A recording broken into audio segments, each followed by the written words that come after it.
On May 14, 1948, Israel came into official existence. Egypt, Lebanon, Syria, Iraq and Jordan attacked the Jewish state the next day, initiating the First Arab-Israeli War. That Israel had to fight hard for her independence is well documented. The exploits of the then newly formed Israeli army, the IDF, have been duly recorded.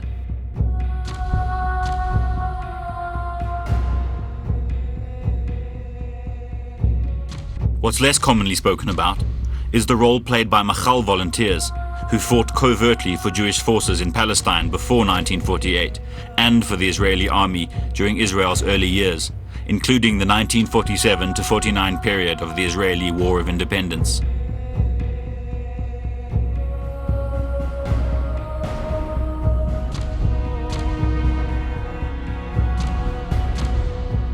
There were roughly 3,600 of these volunteers, joining from some 37 different countries. About 800 of these volunteers were from South Africa, the second largest source of Machal volunteers after America.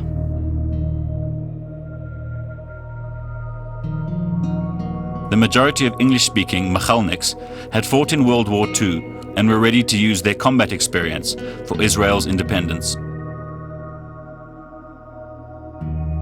I thought if I was able to fight for South Africa overseas, and being a Jew, I thought it was my duty to go to Israel to fight.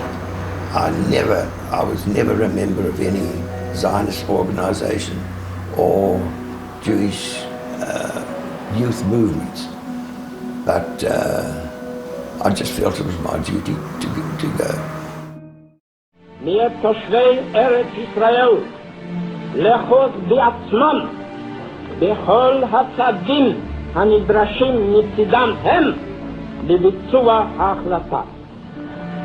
הכרה זו של האומות המאוחדות בזכותם היהודי להקים את מדינתו אינה ניתנת להפקעה בעצמם בכל הצעדים הנדרשים מצידם הם Being Jewish, you're together with mates, comradeship. What pushes them, if you saw the movie The Band of Brothers, what was inspiring them to go ahead and battle and kill and what's that? It's a band of brothers, you're together, you're fighting for a cause you believe in. The cause is not the main thing, your band of brothers, you're grouped together like a football team. Why does a football team win? You go win for the heck of winning. What inspired you to win? Your group, what's that? That's inspiration of normal things. We after the Holocaust and everything, we had to fight. We had our back up against the wall. Otherwise they'll slaughter us. Although the Machal volunteers initially comprised less than 10% of the Jewish armed force, their involvement was crucial.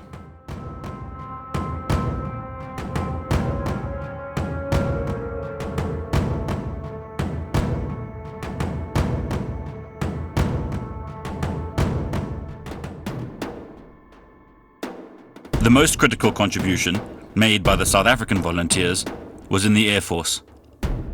As a result of discriminatory policies in Britain, barring Israeli pilots from being recruited into the Royal Air Force, it was mostly Machal volunteers who had proficiency in flying military aircraft.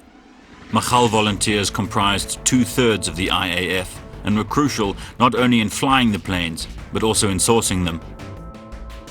Without their contribution in the skies, the War of Independence may well have ended differently. I happened to fall into conversation with a British major, having a chat to him. I arrived at the tour. He said, "You're bloody mad coming here at this time. What are you doing here?" He said, "Don't you know?" And he pointed to Haifa. He said, "That's where the Arabs are murdering all, they're slaughtering the Jews." He said, "We are leaving shortly." He said, "In 2 weeks, the Jews are going to beg us to come back and save them." This was a nice welcome we had. And he believed that firmly. Thank God he was wrong. The integration of the volunteers into the Jewish armed forces was not seamless.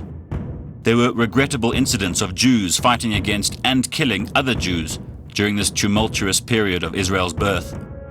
A dispute over military leadership between Ben-Gurion and Begin galvanized disparate groups the Irgun and the Haganah into simultaneously fighting a common enemy as well as each other. The Machalniks stood in firm opposition to this. Orders to carry out an attack on the Altalena, for example, an Irgun ship carrying troops and much-needed weapons, exacerbated tensions between different groups of fighters who saw different tactical paths to reach the same destination.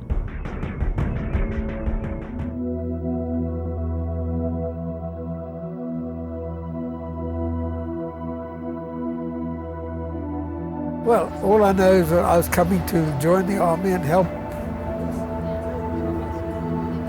whatever I could. That's all I knew. Well, we were aware of what was going on. We were aware of the refugees, as young as we were at the time, and we were determined to do what we could.